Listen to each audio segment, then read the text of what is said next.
What's up, guys? My name is Fallout, and today we're going to be looking at this week's Nightfall. Now, this week's Nightfall starts on January 24th, and we have the modifiers Juggler, Catapult, Grounded, and Void Burn. So we're going to be wanting to stay on the ground as much as possible and throw in as many Void Grenades as possible.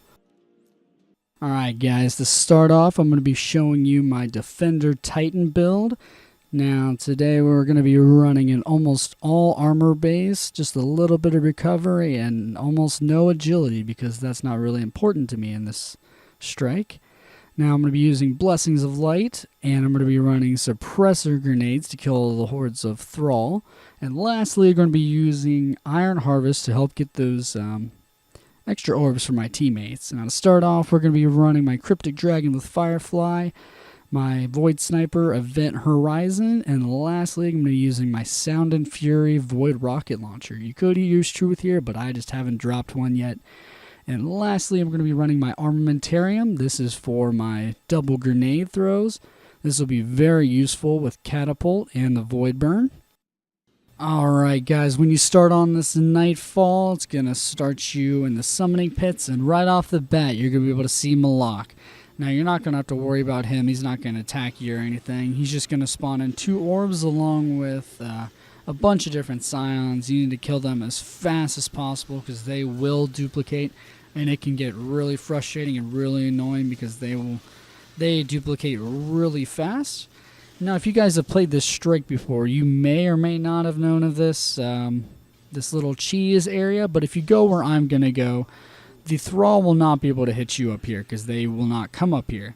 But you will have to worry about the wizards. Now, there will be 1 yellow barred wizard in the first stage, and in the second stage, there will be a hive boomer, and in the third stage, there will be another yellow barred wizard, and you're going to want to take those out as fast as possible. Whip out those void snipers or those void rockets and try to do as much damage to them real quick. So all you have to do is worry about the thralls in the end, and those can be easily taken out with a primary.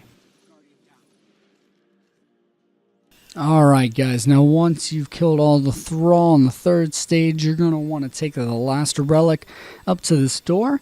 Now on the other side of this door is going to be a bunch of cursed Thrall. Now if you have a lot of primary ammo, you're going to want to use your primary so you can get a lot of secondary and heavy because this week is Juggler. And vice versa, if you have a lot of secondary, you're going to be wanting to use your secondary to get a lot of primary ammo and heavy ammo. Now, just beyond this door will be the next room. Now, in this next room, there's going to be 1 knight and 2 wizards. One of them will be a yellow barred wizard. First, I recommend you take out this knight here in the beginning. He's going to be quite simple to take out. He's not a yellow bar or anything. He's just a red bar.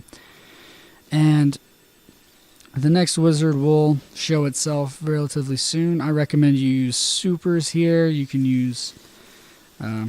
keep using a bunch of grenades and everything. Just take them out as fast as possible. The Thrall and the Acolytes will be really easy to take out once you're in there.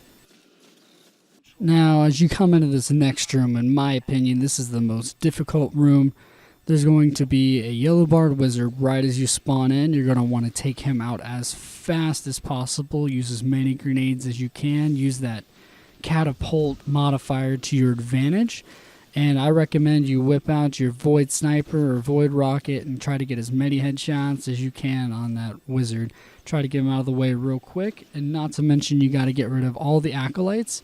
And you have to be careful in this area because a lot of the Acolytes are Void Burn here. So you will take a massive amount of damage here from them. And they'll take you out faster than you can blink.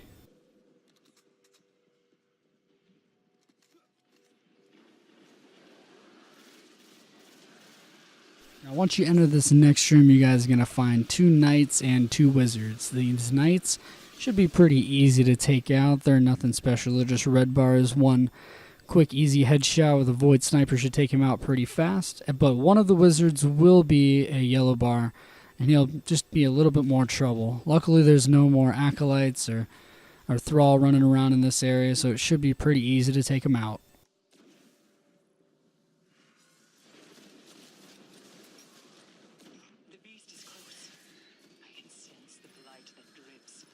Now, the big problem with this next room is going to be the Vandals. You guys are going to want to snipe them as fast as possible. They tend to throw up their shield as soon as you lock onto them with a sniper or anything. So try to take them out as fast as possible before they put up their shield. They can also shield other enemies, so that's kind of annoying. Just take them out real quick. You won't have to worry about them. The phalanxes aren't too bad. I recommend just using a scout rifle or some heavy, some grenades. Those will always do the job. If you use anything void, usually it'll do anything good. Just don't shoot their shields because they do have immunity there.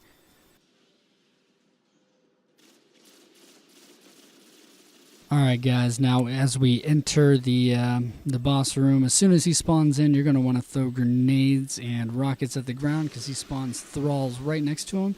And right after that, you're going to come to this area and wait for the phalanxes to spawn in.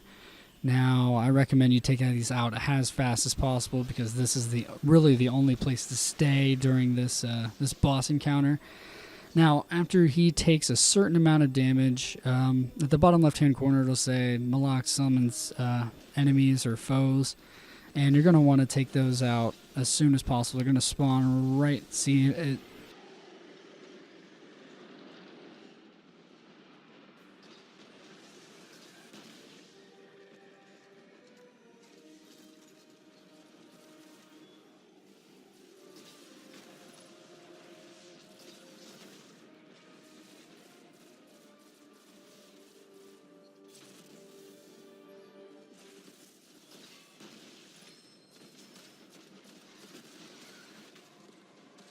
Now, after Malak, you rinse and repeat this step multiple times. You're going to do enough damage to Malak where it's going to say he is changing tactics. Now, the first time it says this means he will no longer be shooting arc at you. He will be shooting these flares on the ground, and just don't run into them.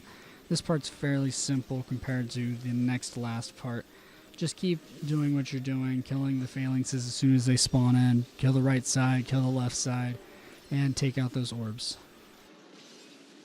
Now, the second time, or the last time, that Malak says that he's changing tactics, you're going to want to be a lot more cautious because this time he is going to be shooting Axion bolts that will follow you, and these are void burn, and they're going to do a lot of damage. Now, what I recommend to do with this part is to stay out of his line of sight and take each side out separately, just staying out of his line of sight. Now, on the left and right side, instead of Vandals spawning, there will be Captains, so they're going to be a little bit more difficult to take out.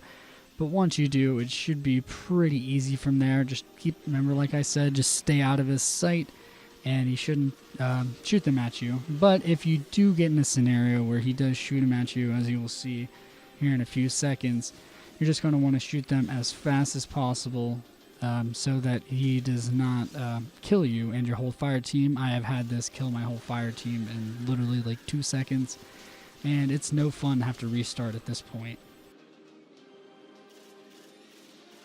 Alright guys, now once you take that final shot of Malak, you will have gold tier and you will have it done in under 30 minutes, which means you have the Sunrise bounty completed. To all you guys, good luck trying to get that Icebreaker. Luckily I got mine last week. Hopefully I'll be showing that off here pretty soon in the Crucible. Now, thank you guys for watching, and please subscribe, comment any questions you have downstairs, and I'll see you next week.